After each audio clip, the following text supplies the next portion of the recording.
So these are the questions that actually the IB exam likes to ask a little bit more with the sums. They like to ask you when would a sum be at least 200 or something like that. And I'm going to encourage you to use a calculator for a lot of these questions because it's just a lot of times you end up with an quadratic equation and you have to do factoring or quadratic formula or something, and it's just the calculator will do it for you if you know how to enter it in there. So pay attention to these, and when you try the next set of problems that are old IB problems, make sure you're careful with the calculator.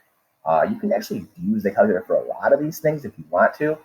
It's just that it's not faster unless you're doing something like this. So anyways, U1 is 19, common difference is 3.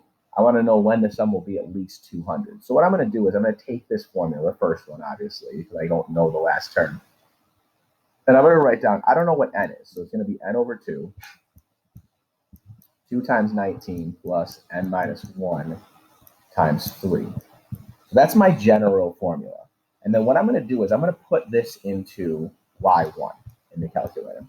I will put that into y1. And then I'm going to use the table. And it says it wants to be at least 200.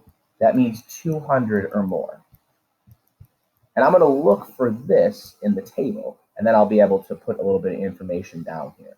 Okay, I could also just plug numbers into my calculator until I get it.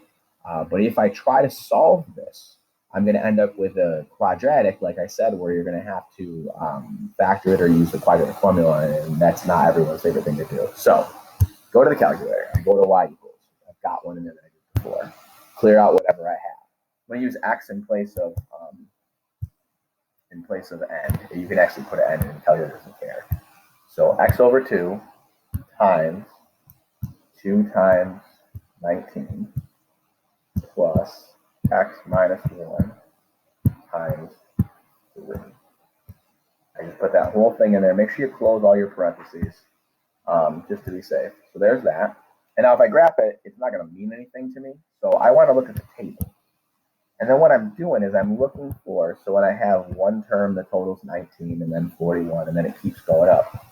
At 7, it's 196. That's not enough. At 8, it's 236. That's what I want. So it says how many terms we needed for the sum to be at least 200. Again, it depends what you're going to want to do here. I would write it like this. N equals 7. S of 7 equals, and I'm just going to write down what it is, 196. That's not enough. N equals 8. S8 equals 236. So I'm going to say at least 8 terms.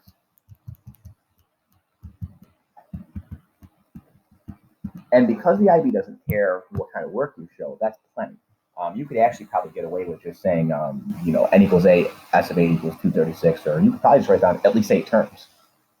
Any of that stuff. But I would at least show where you're getting it from. It wouldn't be a terrible idea to show the table and show what 7, 8, 9 is, or 6, 7, 8 is, or something like that. But you just got to kind of pick out the best way that you think to show what you're doing with a question like this.